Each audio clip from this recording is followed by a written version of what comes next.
इतनी हरियाली सिर्फ स्टॉक मार्केट के अंदर है, क्योंकि पूरे पाकिस्तान के अंदर मईशत में इस वक्त बड़ी कन्फ्यूजन और अफरा तफरी पाई जाती है।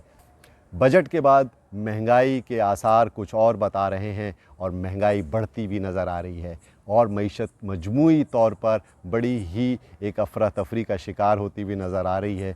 लेकिन स्टॉक मार्केट 80,000 पॉइंट के ऊपर ट्रेड कर रही है और अक्रॉस द बोर्ड हमें बाइंग नज़र आ रही है।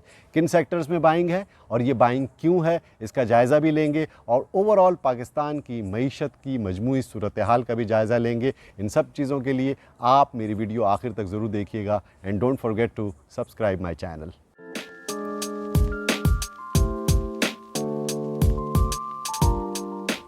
अस्सलाम वालेकुम, मैं हूं शकील अनवर कमाल और हाजिर खिदमत हूं आपके सामने स्टॉक मार्केट का वीकली रिव्यू लेकर के। जुलाई का पहला हफ्ता नए माली साल का आगाज़ हो चुका है 2024-25 के, और इस माली साल के अंदर बजट के बाद बड़ी होशरुबा तब्दीलियां मुतवक्को है।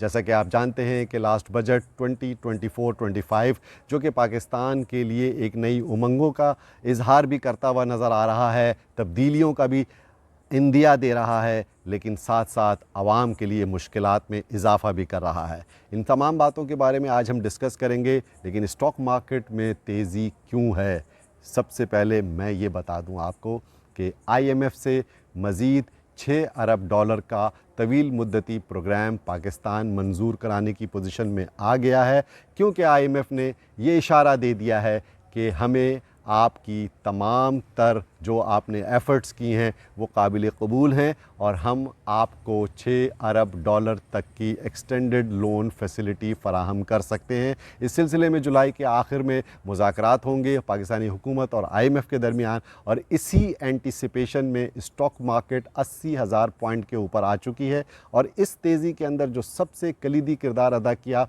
उसमें बैंकिंग सेक्टर ने किरदार अदा किया इस वीक। इसके अलावा ऑटो असेंबलिंग सेक्टर ने बहुत बड़ा किरदार अदा किया। ऑटो सेक्टर के बारे में आपने अभी थोड़ी ही मेरी लास्ट वीडियो देखी होगी कि प्राइम मिनिस्टर भी कह रहे हैं कि मैन्युफैक्चरिंग को बढ़ाएं और export oriented industry auto manufacturing को बनाएं। नंबर 2, जो बैंकिंग के रिज़ल्ट्स आने हैं वो बहुत ज़बरदस्त है। लास्ट वीक नेशनल बैंक ने और फैसल बैंक ने बहुत अच्छी मूव बनाई और हमें अच्छे प्रॉफिट्स नज़र आए। इसके साथ साथ अक्रॉस द बोर्ड हमें बाइंग नज़र आ रही है और ये मार्केट के लिए एक अच्छा शगुन है। दूसरी अहम बात, चूँकि पाकिस्तान IMF की तमाम शराइत को तो फुलफ़िल करता हुआ नज़र आ रहा है, सबसे अहम बात ये कि पाकिस्तान प्राइवेटाइजेशन के प्रोसेस में जा रहा है। और लास्ट वीक ये भी ऐलान हुआ कि पाकिस्तान स्टील मिल को प्राइवेटाइजेशन लिस्ट से हटा दिया गया है और उसे हम बंद कर रहे हैं। पाकिस्तान की हुकूमत ने पाकिस्तान स्टील मिल को बंद करने का ऐलान कर दिया।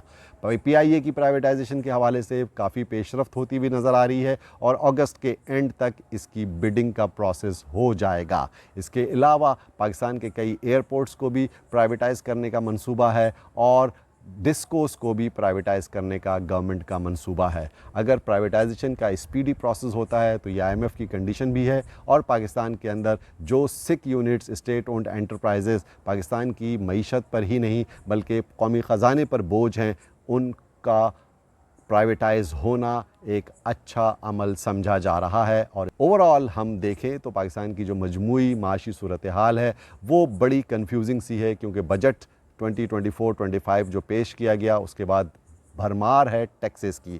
ख़ास तौर पर सैलरीड क्लास बहुत ज़्यादा परेशान है। उसके अलावा आप जानते ही हैं कि इंपोर्ट ड्यूटीज़ में बहुत ज़्यादा इजाफ़ा कर दिया गया है। लग्जरी आइटम्स के अंदर भी ड्यूटीज़ में इजाफ़ा भी किया गया और उसके ऊपर फेडरल एक्साइज ड्यूटी भी लगा दी गई। साथ साथ कई अशियाए खुर्दनोश की कीमतों में, ख़ास तौर पर दूध की कीमतों में इजाफ़ा मुतवक्को है। पेट्रोल की कीमत में इजाफ़ा कर चुकी है हुकूमत, और जुलाई के साथ ही पाकिस्तानियों के ऊपर बिजली के बिल भी इजाफ़ी आएंगे और शायद ₹7 से ज़ायद फ़ी यूनिट उसमें मज़ीद इजाफ़ा कर दिया गया है। क्योंकि बिजली की कीमतों में जब जब इजाफ़ा होगा वो ना सिर्फ डोमेस्टिक यूज़र को परेशान करेगा बल्कि कमर्शियल और इंडस्ट्रियल यूजेज भी तकलीफ़ में आएगी। और अगर तवानाई की कीमतें ज़्यादा होंगी तो इंडस्ट्रियल प्रोडक्शन हम कैसे कर सकेंगे, किस तरह से आप मईशत को और इंडस्ट्रीज़ को चला सकेंगे। ये एक मुश्किल मरहला है और इसको हुकूमत को इस चैलेंज को दूर करना अव्वलीन तरजीह होनी चाहिए।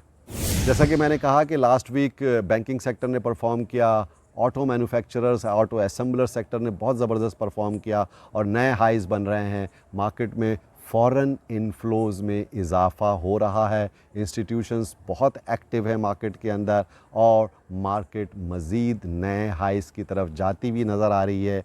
लेकिन technically market overbought situation में अभी नहीं गई है, अभी रैली चलती हुई नज़र आ रही है। लेकिन मेरी रिकमेंडेशन है कि स्टे कॉशियस और स्टॉप लॉस लगा करके डे ट्रेड कीजिएगा और कुछ पोजीशंस जो कि अच्छी नज़र आ रही हैं, जिसमें अच्छी बाइंग स्प्री नज़र आ रही है, उसमें होल्ड की रिकमेंडेशन है। आप सबका बहुत बहुत शुक्रिया।